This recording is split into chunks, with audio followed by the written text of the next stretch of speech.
Well, the budget will be presented by the Finance Minister in just a few hours from now. It's scheduled to start at 11 o'clock this morning. And if we go by Nirmala Sitharaman's past speeches, it may go on for quite a while. She has often spoken for almost up to 2 hours. So we do expect that, given that this is the last big budget before the general election, it too could be a very long budget speech. But let's get straight to our analysts and guests this morning. As all eyes are on the budget and what it presents for all of us, I'd like to welcome Mr. Ashwajit Singh, the Managing Director of IPE Global Limited, here in the studio with us. Professor Govardhan Das from the BJP is with us. We're also joined by Mr. Jayant Krishna, Chief Executive Officer for the Foundation for Advancing Science and Technology. Right. And we Professor have Prasanna Tantri, Associate yes. Professor Finance and Executive Director, Center for Analytical Finance. Thank you so much all for joining us on the program today, and let's get down to it. Expectations ahead of the budget, as Nidhi and I were discussing, it's a difficult balancing act for the Finance Minister, given on one hand we're talking about India being this bright spark and the global economy is looking towards us, but also the reality of the coming year and the recession. Absolutely, yes. I mean, I would really say that what we really are probably going to be having and what we need really is a booster budget. I mean, everybody is talking about the pandemic getting over, but at the same time, while India has recovered a lot post the pandemic, but given the global recession that's there, and India is not going to be isolated, because unlike earlier years, we are very much part of the global system and the ecosystem now. So whatever we may be very optimistic, but the impact of the global recession is going to take place in India as well to some extent. So you feel that the economic survey was a little too optimistic? Probably yes, in the sense that they did not, I think, give adequate sort of importance to the global recession that we are seeing already, because unlike earlier years or unlike last year when we had a V-shaped recovery post-pandemic, probably we are in for a slightly long haul this time globally.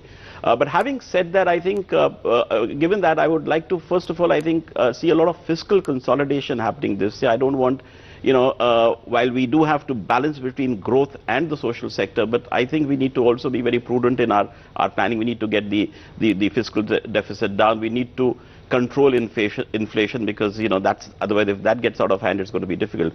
But I think in terms of the areas, probably the first area one really needs to focus on is job creation. We've been talking about that. We've been talking about that over the years. And we've been doing stories on that, the sort of situation, the reality on the ground. We talk about India being having amongst the highest workforces in the world, which is there, but are they properly trained? Are their skills really there? I mean, I know of examples where we've got lakhs of applicants for nurses in our state, and they couldn't fill up 5,500 positions. They only ended up having 2,200 employable nurses. So we have to look at skills and industry-wise skills. So not just jobs, but the quality of jobs. The quality of jobs is very important, number one. I think other than that, probably, we need to also look at the MSME sector, because we need to have them move from being job seekers to job creators. They provide a lot of percentage in the GDP, and we really need to try and promote the MSME sector as well.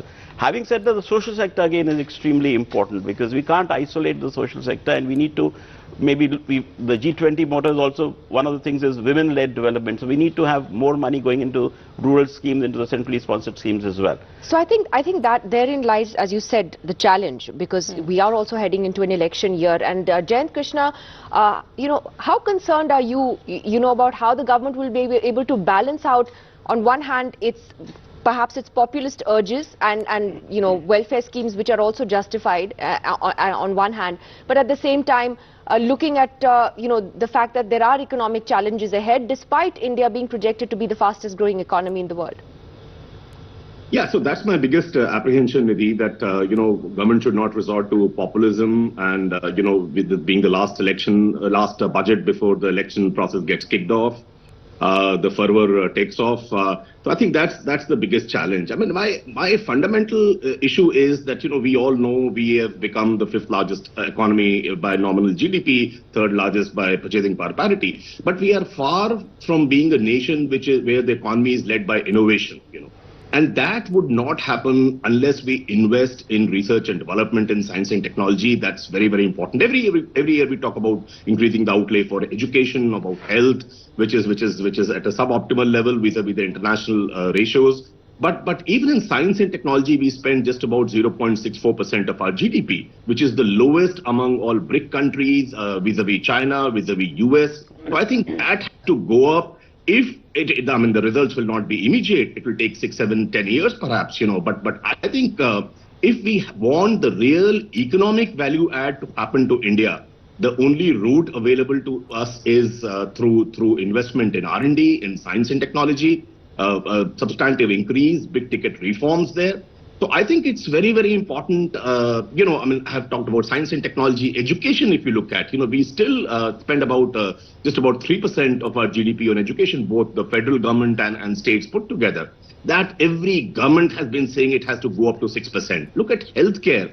The government spends just about 1.3, 1.4%. I mean, the overall, the private sector, the individual, the insurance business, in healthcare put together is just about 3.2%. That also needs to go up very, very substantially. So I would think, the march towards the innovation-led economy and the adequate allocation in healthcare as well as education and skills, these are extremely important if our human development index has to increase, if eventually the per capita income goes up. So I think those long-term, because investors now post-COVID and even during COVID with China's geopolitical posturing are looking at investment opportunities other than, China, and moving some of the investments away from China actually. India is well poised, but the government will have to show a lot more hunger, improve the ease of doing business. Some of the areas which are still pain points like land and labor, their reforms are required. So I think reform centricity, if the government factors in, we would be sending a very, very good signal to the investor community all over the world, which is looking at opportunities beyond China for relocating their manufacturing investments. See, manufacturing, if you look at it as a percentage of GDP, has reduced in our country. It used to be about 16% in 2015. It has become 14%. So we have to look at this sector more seriously. PLI scheme has worked, by the way, but it has worked in creating, some iconic investments. I won't deny that. But those investments are largely capital intensive, largely very, very automated, very, very technology intensive. Right. They have not created the kind of jobs people expected the PLI investments to create. So I think these are, to my mind, very, very important priorities. All right, interesting that you say India is poised to take advantage of the situation vis-a-vis China, but you feel we need to show more hunger, and that's an interesting way to, to refer to it. Professor Tantri, your view on that, and also ahead of the budget, do you think the salaried class need to temper expectations right now? Yeah, thanks for having me on your show. So my expectation is, government should stick to its principle of countercyclicality. Countercyclicality also means when things are normal, you sort of stay away from markets. If you see the numbers, out of 80 lakh crores of savings that we have, governments, both central and state, end up borrowing 24 lakh crore out of these 80 lakh crore. So leaving very little for private sector to invest. So while there are signs of private capex picking up, this requires the pressure from government to go down. So I'm looking for fiscal deficits to be lower than, even projections. This idea of government crowding in private investment works during a crisis time and not during normal times. We can't claim that situation is normal and also persist with those emergency measures. That's the first thing. Second, specifically regarding salaried class. See, salaried class or any one of us should bother about the size of the government spending. That 40 lakh crore that government is going to spend is our tax. It is not just what they take from our pockets. Either they will take directly from our pockets or through inflation or from next generation through borrowing. So I don't think just the rate that matters. It's the overall government spending. And this government came with the promise of minimum governance, minimum government and maximum governance. So I hope to see that happening. So far, the size of government has not decreased. And finally, one great thing that has happened is transparency. This finance minister has been very, very transparent and very cautious with budgeting. I hope that continues. All right, let me go to Mahima Singh. She's the spokesperson of the Congress party as well. And I know the Congress, will criticize the budget, much like the way CEOs will probably give it 10 out of 10 in a few hours from now. But Mahima Singh, putting that aside, politics aside for just a moment, what are your realistic expectations in terms of a wish list? What would the Congress like to see? Let me begin that way.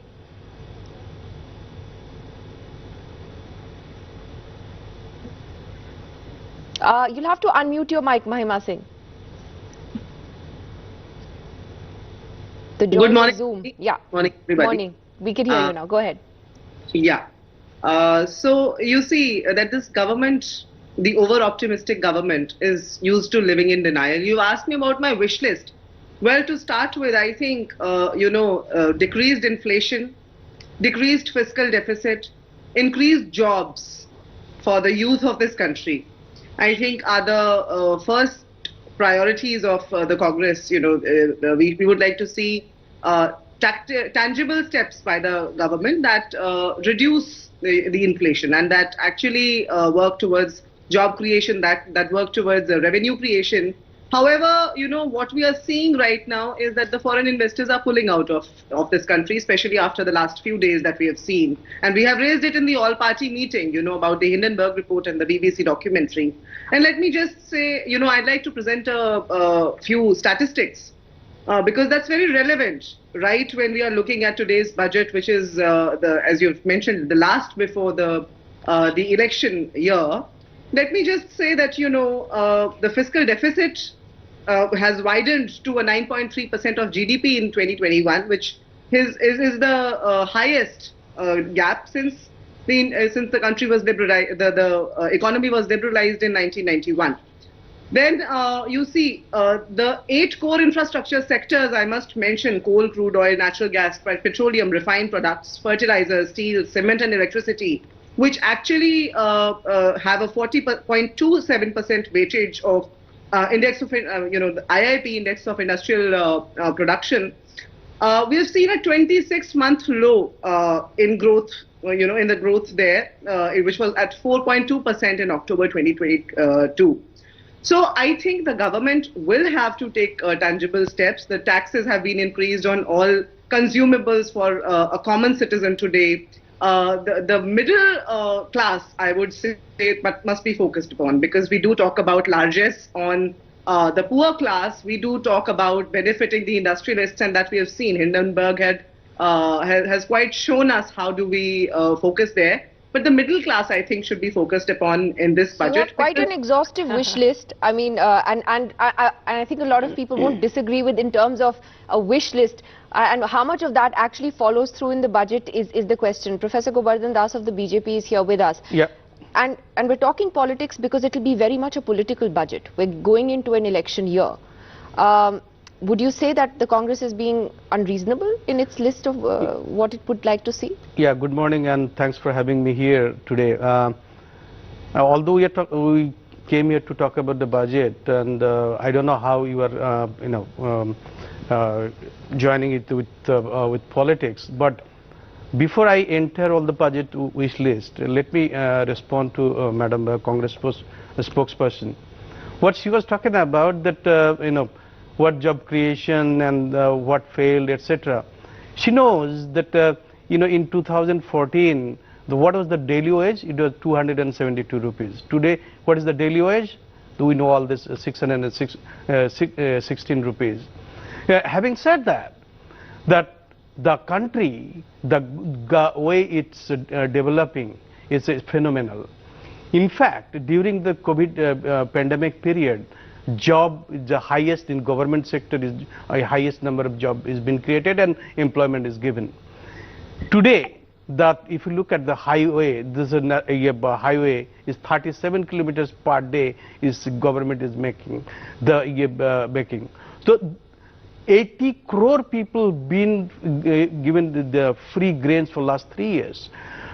250 crores doses of free vaccine given. It's not only in India, it is given 150 countries.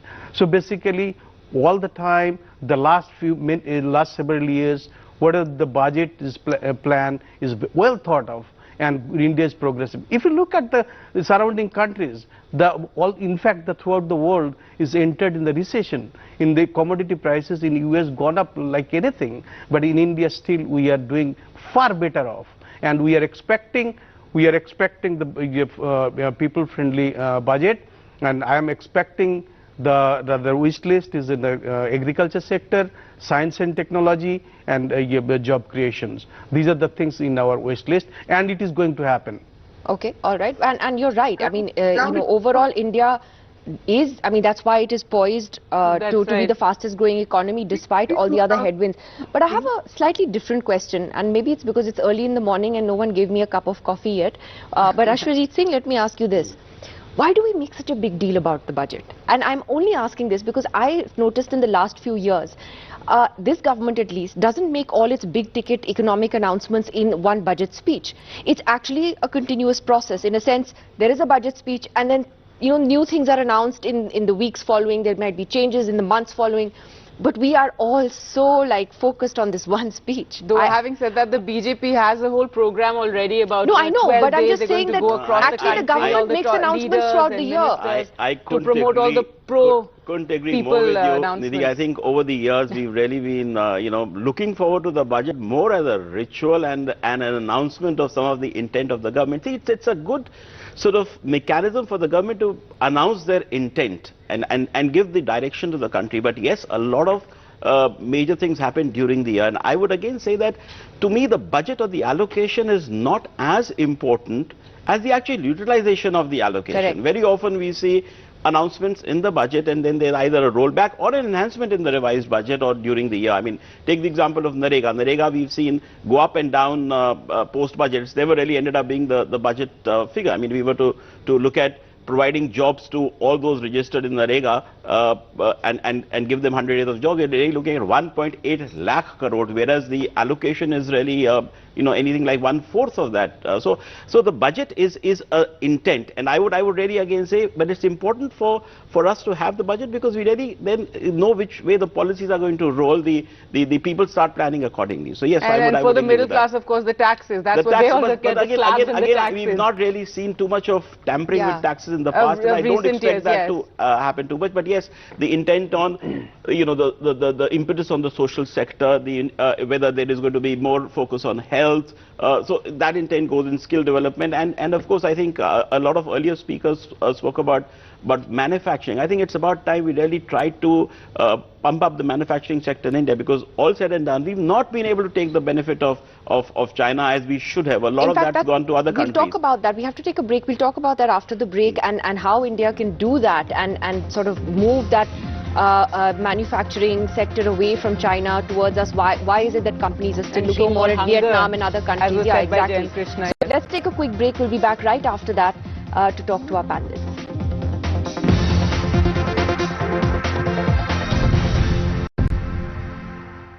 को powered by LIC, हर पल आपके साथ। Balcony same है, drawing room भी same है, kitchen area same है। हमने लिए 90 लाख में, आपने लिए 80 लाख में। ये सेम क्यों नहीं? क्योंकि आपके और हमारे होम सर्च ऐप सेम नहीं है। जानिए प्राइस ट्रेंड्स और सही ट्रांजैक्शन प्राइसेस ऑन 99acres.com। घर लेना हो या बेचना, 99 acres से ही पूछना। खुल रहे हैं संभावनाओं के नए द्वार। प्रदेश में औद्योगिक विकास को मिल रही है रफ्तार। भगवंत मान के नेतृत्व में खुशहाल पंजाब की तस्वीर लगातार निखरती जा रही है। पंजाब सरकार की ओर से मिल रहे सहयोग और प्रोत्साहन ने आज प्रदेश के उद्योग जगत को नई उम्मीद से जोड़ा है। पंजाब इस वक्त इन्वेस्टमेंट के लिहाज से उद्यमियों के लिए फेवरेट डेस्टिनेशन साबित हो रहा है। प्रदेश में नए उद्योग तेजी से स्थापित होते जा रहे हैं और इन्हें उन्नति की राह से जोड़ रही है राज्य सरकार की बेमिसाल औद्योगिक नीतियाँ। प्रदेश में कारोबार से जुड़ी सुविधाओं को बढ़ाते हुए राज्य सरकार लगातार यहाँ निवेश के लिए बेहतर माहौल बनाने में जुटी है। आज पंजाब के उद्योग दुनिया भर के निवेशकों को आकर्षित कर रहे हैं। राज्य में IT और इलेक्ट्रॉनिक्स उद्योग ने 770 करोड़ रुपए के निवेश को आकर्षित किया है, जो साल 2021 के मुकाबले लगभग 68% ज्यादा है। आज पंजाब में 3.7 लाख से ज्यादा MSME है, जो राज्य के औद्योगिक विकास में अहम भूमिका निभा रही हैं। सिंगल विंडो सिस्टम की मजबूती और सभी तरह के उद्योगों के लिए बिजली की सबसे कम दरों की पेशकश जैसी दूसरे कई ठोस कदम राज्य में निवेश की राह को लगातार आसान बना रहे हैं। भारत सरकार की BRAP की रिपोर्ट में ईज ऑफ डूइंग बिजनेस में तेजी से सुधार करने वाले राज्य में पंजाब टॉप अचीवर्स में से एक है। मुख्यमंत्री भगवंत मान ने जब से पंजाब की कमान संभाली है, तब से राज्य के विकास का एक नया अध्याय शुरू हो गया है। Namaskar, this is Amitabh Bachchan. Welcome to a new season in our journey towards good health for all Indians. Banega Swasth India Season 9. brought to you by NDTV and Dettol. We start a new year with the goal of trying to ensure that all Indians, regardless of their social, cultural and economic background, have access to healthcare. Good health cannot be a luxury. It must become a right for every Indian. Before independence, the average life expectancy for an Indian was 31 years. Today, it is 71 years. Let us make it our goal to ensure that when India turns 100, we can say that every Indian has seen 1,000 full moons in their lifetime. Sahasrapurna Chandrodayam. Or that every Indian celebrates a healthy 80th birthday. We can only do this if we all come together and pledge to make it happen. So join and support the NDTV Dettol Banega Swasth India campaign. Lakshya Sampurn Swasthya. Let's do this together. Thank you.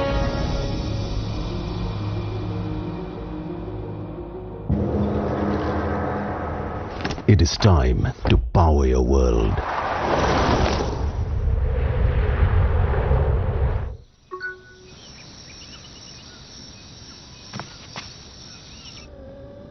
Hyundai Ioniq 5, the all-electric SUV.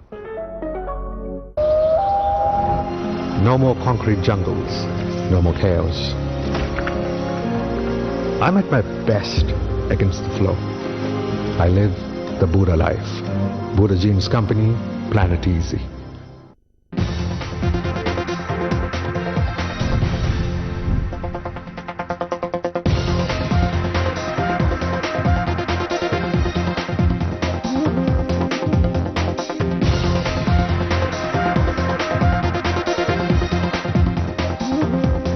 Welcome back. It is budget day and we're discussing expectations ahead of the big announcement, the speech which Nidhi is hoping is not 2 hours long this year at least. But we're also joined in studio by Ajay V. Jakar, Chairman Bharat Krishak Samaj. And before the break we were talking about manufacturing, etc., their expectations. But I'd like to ask you, what would you like to hear in this budget for the agricultural sector, for farmers?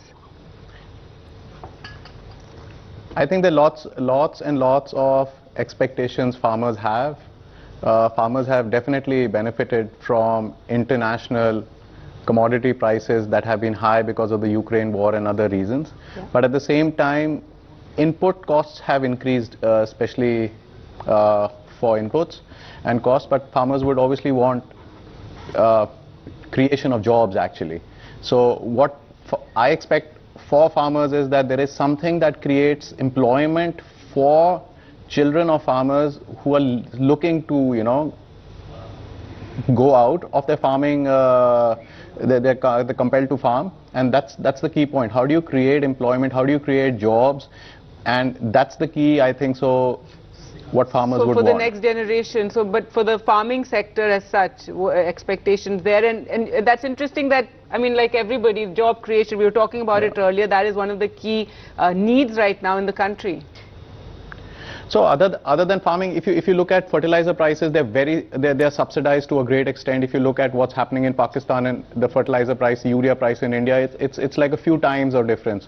So not that the government has not done much, but obviously you would want more support going into procurement, and procurement being not just announcements, but actually minimum support price.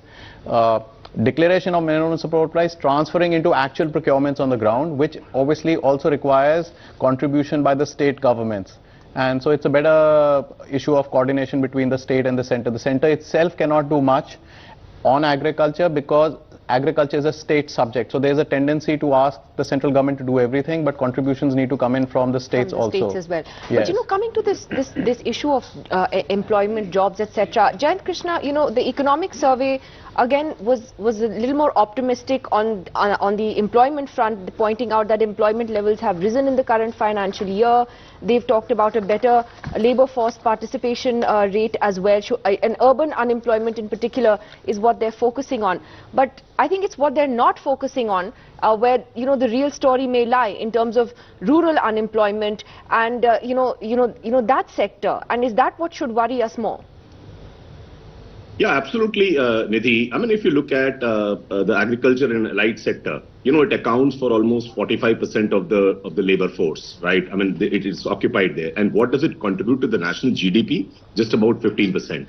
So a sector whose contribution to the GDP is 50% and almost 45% of the labor force is dependent on that. So obviously people have to move out of agriculture. They're looking for revenues outside of agriculture, which is not happening with the same velocity which is required. And see, today it's not that jobs are not getting created. Jobs are getting created, but most of those jobs are in informal and unorganized sector.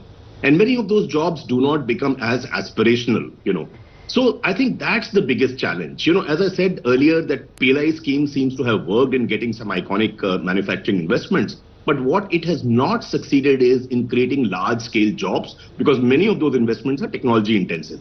See, some of the sectors in India, somehow we don't talk about them, but they are still largely very, very, hugely employment centric. For example, leather. For example, apparel manufacturing. These are sectors which still remain very, very, hugely employment generating sectors.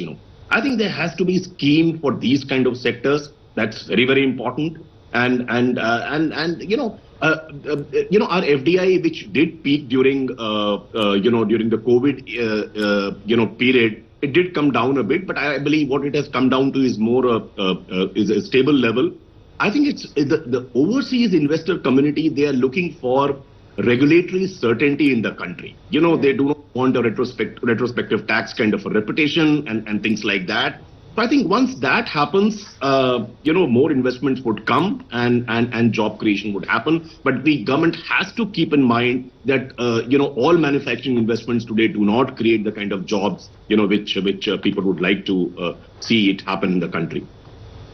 All right, we're also joined by Lakshmi Iyer, CEO Investment Advisory, Kotak Investment Advisors Limited. Thank you so much for joining us. We were discussing expectations ahead of the budget. It seems that expectations are tempered right now. People looking for a good budget, not expecting too much big bang announcements. But Lakshmi Iyer, your expectations?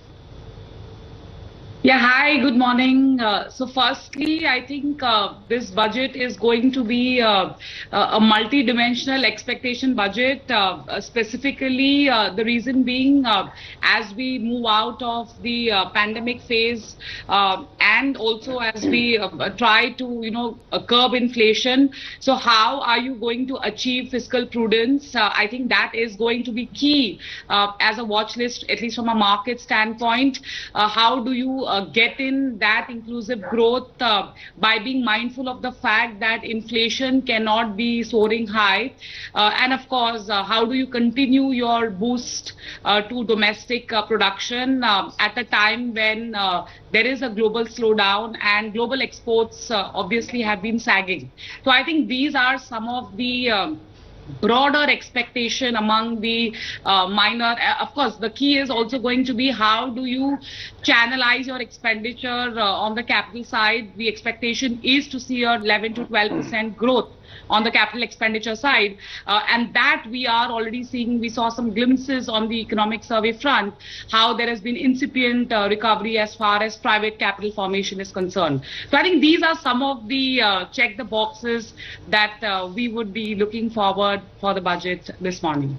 Professor Tantri, just to get you, back on this point actually that Lakshmi Iyer also raised, the economic headwinds that are there globally, and Ashwajit Singh was pointing out the same thing. India cannot escape that. Yes, we may still be the fastest growing economy, but the fact is our exports are getting hit, the rupee is depreciating, there is inflation, and all of this will have an impact on demand at home and therefore everything else that happens to us here. So how do you look at the challenges that India faces in the midst of this global slowdown? The global headwinds, situation has improved over the last couple of quarters. If you see IMF projection yesterday, they sort of revised up the global growth. So I see some improvement there.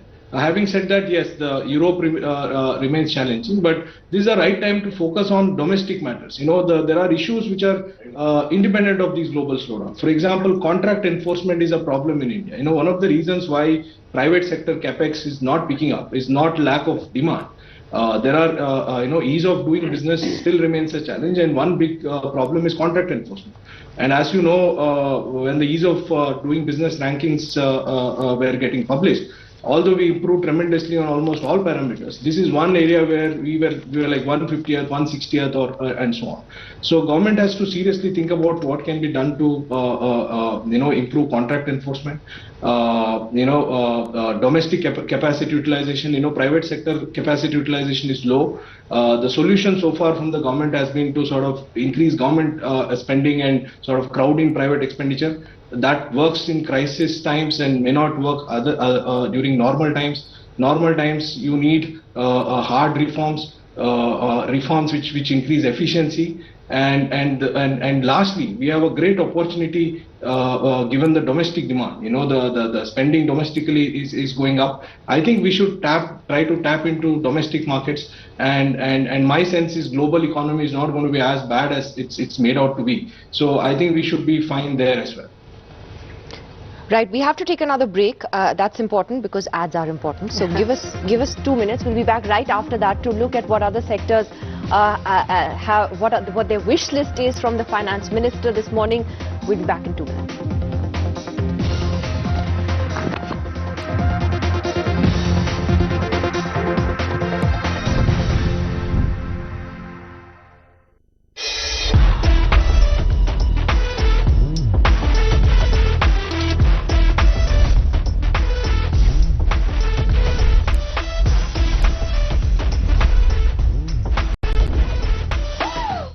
11,000 placements last year.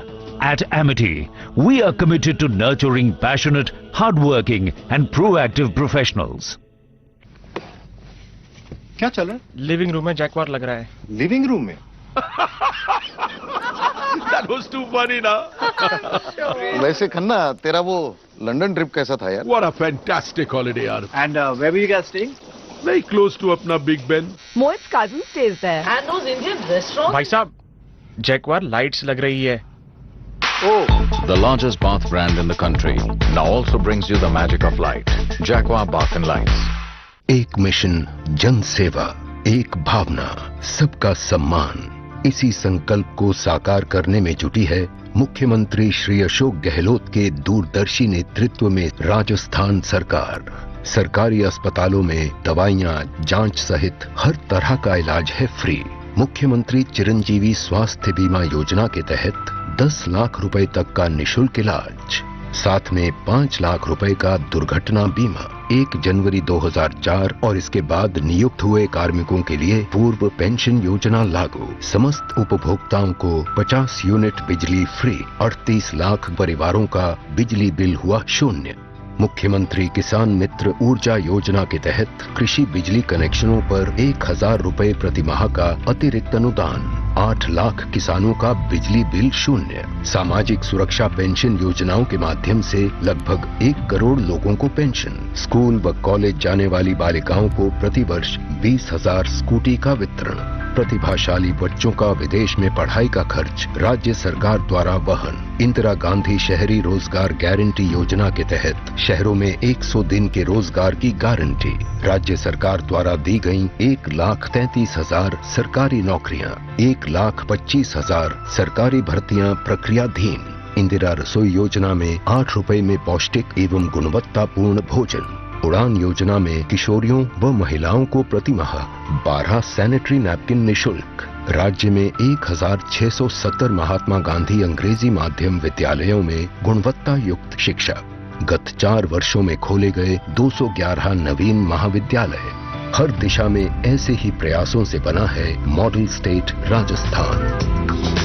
जनसेवा सबका सम्मान, आगे बढ़ता Rajasthan.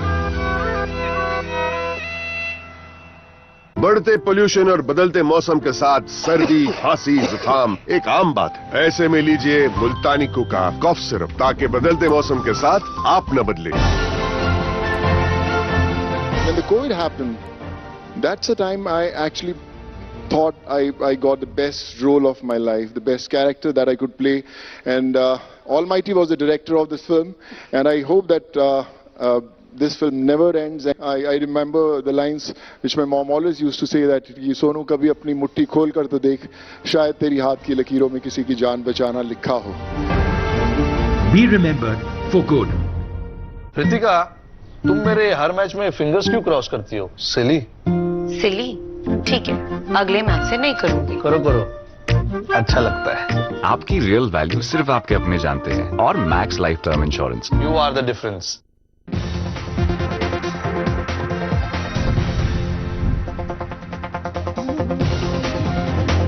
Welcome back. We're talking about the budget which will be presented at 11 o'clock by Finance Minister. It's her fifth budget that she will be presenting. Lots of expectations ahead of it, and we have a panel, we have our guests here in studio as well to talk about our expectations. There you can see live visuals ahead of the Finance Minister leaving for Parliament. But let's, before the break we were talking about the manufacturing sector, we're talking about exports as well, but let's now focus on some of the other sectors where there are great expectations. And I think we've been talking about coming out of the COVID years, and after the COVID years, of course, we've realized the importance of health and health infrastructure. Ashwajit Singh, what do you think, should the government's focus be, and a big boost to the health infrastructure is something that we've all come to appreciate and realize we need? Absolutely. I would say that, while COVID is over for the time being, but I think we need to continue focusing on health as well, because we've seen that this one sector can really impact livelihoods, lives, economy, everything. So I think we need to do that. Let me start. I would say, first of all, I think Ayushman Bharat is a reasonable success. What I would of course like to see in Ayushman Bharat is more private sector involvement, because we are still largely dependent within the Ayushman Bharat on the government hospitals and district hospitals and primary centers. But to get the private sector, I would want to see better pricing, more important, timely payment for them. I mean, at the end of the day, a lot of private sector shirks away from the Ayushman Bharat or other CGHS schemes because of the payment cycle itself. Would like to see a lot of more focus on the primary healthcare facilities, because right now the top 20 cities in India probably have nearly about 70% of the healthcare, because we need to eventually move in for a universal coverage, more insurance, because the out-of-pocket expenses in India continue to be very high. Over the last few years we've seen some investment in health, but more focus on medical education, which is really required. And I would also want to see the finance minister last year spoke about blended finance in her speech. That wasn't really detailed in the speech, but she spoke about blended finance as a concept. Now, the entire year, we've not really seen too much of blended finance happening. It's been happening in bits and pieces, especially in health it's been happening. So I would like to see a lot of more blended finance and innovative financing to get in the private sector players into health, because health is a long-term gestation period is most projects. No, and definitely. And a lot of startups also will come in only if you've got blended finance. Better health facilities in the rural parts rather than, focusing so much on cities, which is what we've seen. Mahima Singh, if you'd like to add something here. In fact, earlier when the BJP leader was speaking, Gargi, I wanted to, speak at that moment, because he talked about the job creation. He, as I said, over-optimistic Bhajpa was talking about how the jobs are created. Let me remind that our Congress president has been time and again alarming the government about a vacancy of 10 lakh jobs at the center itself, which must be filled. He was talking about the wages. Let me just say that Manrega budget allocation how it has screwed in the last 2 years. In 2020, it was at 1.10 lakh crores. Whereas we saw in 2022-23, it was reduced to 89,400 crores. Let's see this year, what are they going to do? And then free vaccines he was talking about, and just now I heard the panelists talk about the health infrastructure. Well, this government is surely guilty of self-proclamation, Gargi, if not anything else. Because you see, free vaccines, you would remember how the government had failed in its promise of or rather in its duty, towards the public. The state has to provide health, education, jobs. This is the basic minimum duty of the state. Yet, it wasn't provided, and the Supreme Court had to intervene. And after the Supreme Court order, free vaccines were provided. So, and we did see how a major part of the budget allocated for health has actually, been underutilized also. All right, well, let me get Professor Das in here. Your response to that and about the health sector, and Mahima Singh there's talking about underutilization of funds for health. See, once again, health sector in the government of India is doing of its best. Right now, if you look at, we have already 643 medical colleges.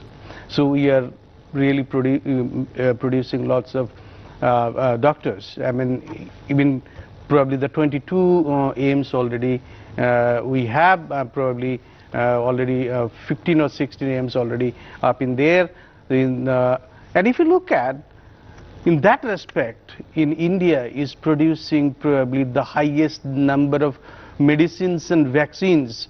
And once again, I would like to re-emphasize, 150 countries we supplied vaccines, and around 200 countries yes, we our supplied. Pharmaceutical industry is something that we've all, and healthcare system, we are dramatically improving. And right now we have 643 medical colleges, 20 AIMS. So basically, these are the things government is doing. Government is very sensitive, and healthcare system. Look at this is Ayushman Bharat Yojana, CGHS, all kinds of insurance plans. The government is doing really great.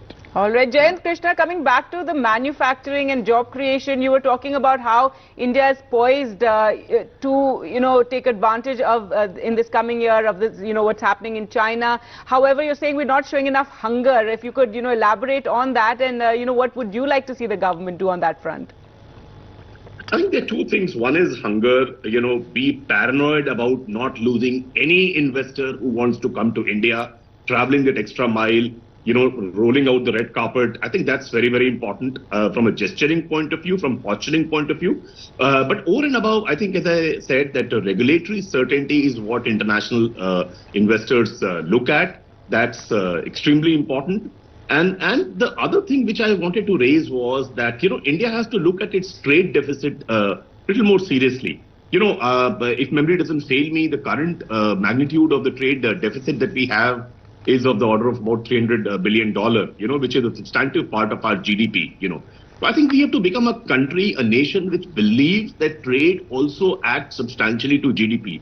Our trade to GDP ratio has, of course, improved in the last couple of years. It's almost 43-44% now, but it used to be even higher. And there are countries, there are economies like Singapore, where this ratio is even more than 100%, of GDP, trade to GDP ratio. So I think we have to become a believer in that. And some of the trade deals, like with UK, we are talking about the free trade agreement. Some discussions had started with the US and even the European Union. I think India has to fast track that. That's very important. While Atmanirbhar Bharat as a concept, I welcome. It's a good thought process. But hiding Atmanirbhar Bharat and putting a lot of embargo on imports is also not the right thing, because there's a process towards which kicks off before domestic manufacture of those products happens. So I think it's very important that not to have protectionism, not to put artificial barriers, and be more open towards trade, because trade can help. Trade also creates, by the way, I mean, as I said, it adds to the GDP, it creates jobs. I think we as a country have to believe in that thought also, without putting aside of the manufacturing ambitions and goals. All right, well, we'll slip into a short break right now. On the other side, we're going to take a look at what other countries feel about India and how they're looking at the budget and India's growth story going forward. We'll slip into a short break. Stay with us.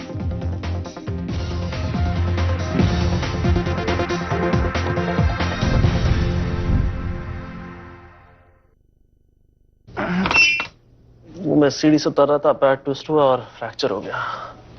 और आपको क्या हुआ? Same to same. खुल के जीने का बदल रहा है अंदाज मैक्स बूपा के नए अवतार के साथ नीवा बूपा हेल्थ इंश्योरेंस। जिंदगी को क्लेम कर ले। In the midst of darkness, light surfaces. एक दिल एक प्राण होकर कटिबद्ध हो जाइए।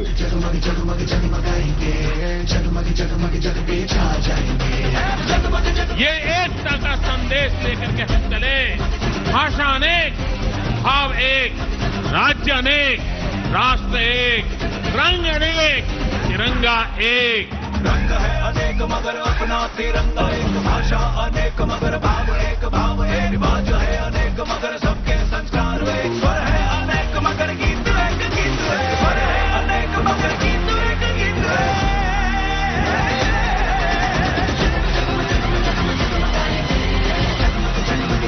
ऊपर से भारत कैसा दिखता है आपको? सारे जहां से अच्छा। जगमग जगमग जग पे छा जाएंगे। Bertram, meet Hector, the car that pampers me. Pampers you, sir? Only a car. Hello, MG.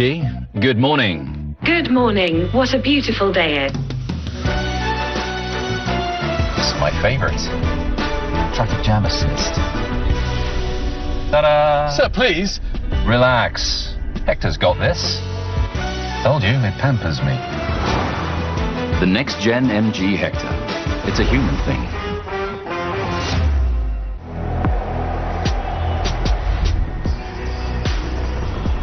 Everything we know, everything we love is at risk. The time to act is now. We must all be champions. Champions for sustainability. Champions for the earth. बढ़ते pollution और बदलते मौसम के साथ सर्दी, खांसी, जुकाम एक आम बात है। ऐसे में लीजिए मुल्तानी कुका कॉफ सिरप, ताकि बदलते मौसम के साथ आप न बदले।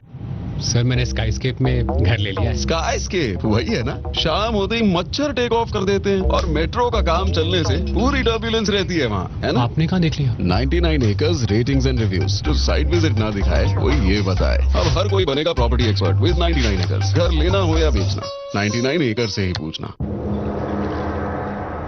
It is time to power your world.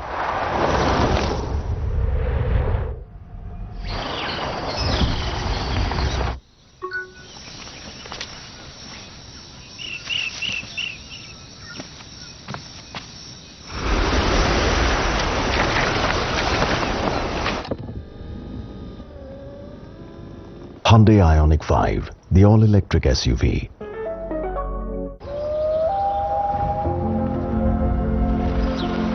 No more concrete jungles, no calendar full of appointments.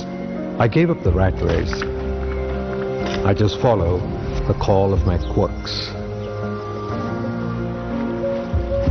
My story is easy, just like my style. I live the Buddha life. Buddha Jeans Company, Planet Easy. Ritika, तुम मेरे हर match में fingers क्यों cross करती हो? सिली। सिली?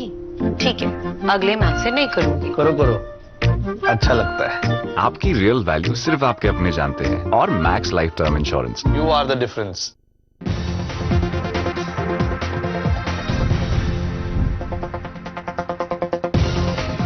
Welcome back. We're counting down to the budget. The finance minister is in her office, and that budget announcement coming at 11. Lots of expectations ahead. What kind of a budget it is? Salaried class have their own expectations. The Aam Aadmi has its expectations. The industry has its expectations. Let's go across to Sakshi now for more. And Sakshi, take us through, some of what is being speculated and what we really need to see in this budget.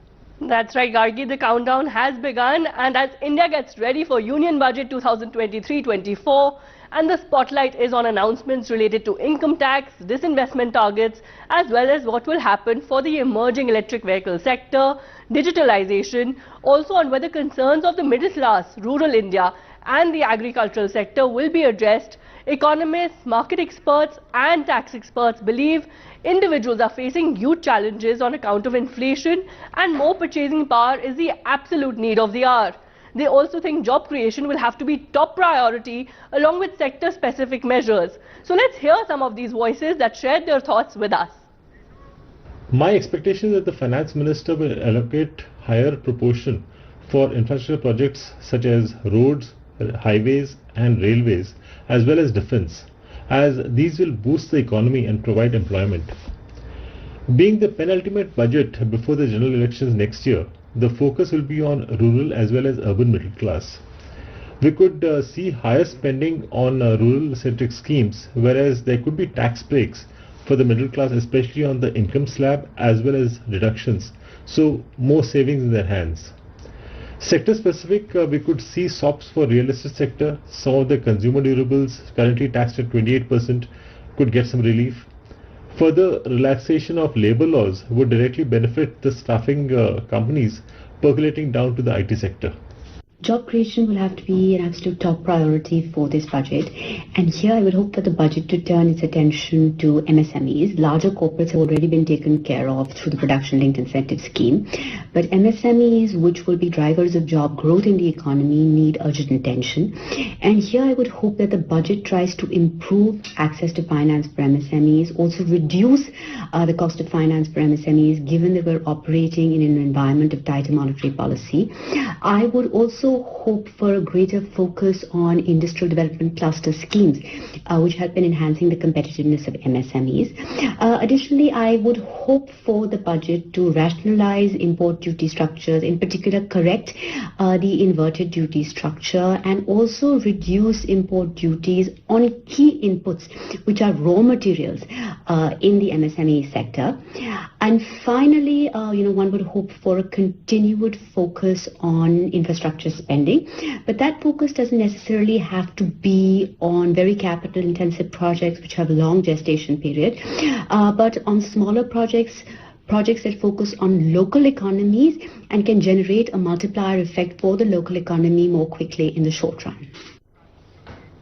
All right, so that is some of the voices ahead of the budget on expectations. Inflation remains a very big worry, and as we were talking about manufacturing, employment, etc. But let's also talk about some of the other things. We're going into a year where India is leading at the G20, and there's been a lot of talk about that. So there's also world over been a lot of focus on climate change and all these concerns going forward, and that is something too that countries need to address. Maybe not in this budget that we do, but we need to know more about what we're planning to do on that front. So, Mr. Jakar, if you could, talk about that and expectations and where we need to focus on. I really think that this country, like most other countries, are following a model which has come from the West, which equates quality of life with consumption. Like we expect that if the GDP goes up, quality of life will automatically improve for the masses. It does not have, it has a correlation, but it does not work out in economies like India. So we need to focus on human resources. We need to prioritize human resources over infrastructure. That's what farmers would want. You have 50% vacancies in agriculture universities, in ICAR, which is the Agriculture Research Institute, in extension workers which get advice to farmers. You look at other services. You look at the number of judges available. You look at the number of officers in various departments. There's a 50% vacancy. So we really need to focus on human resources, and that's the key for India's growth story. The other part is there's a lack of capacity we find within various ministries which deal with the farming community, and which designed the whole thing. They have no inkling of what they've designed, and I think it's an absolute failure. So the lack of capacity, lack of focus on human resources, lack of capacity and development of human resources which already exist. And these are the issues you feel that we need to focus on more and not just talk in terms of numbers and GDP. Well, hold that thought. We'll slip into a short break. We're counting down to the budget. We have our panel of experts to take us through the various concerns and expectations. We'll slip into a short break and return with more.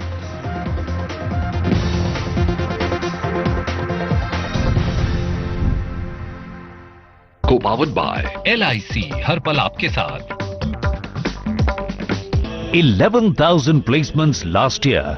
At Amity, we are committed to nurturing passionate, hardworking and proactive professionals. आपके कहने पर इस बार Tata 1mg से दवाई order की थी. App पे आज की ही डिलीवरी बता रहा है, लेकिन इतनी जल्दी तो होगा नहीं, क्यों?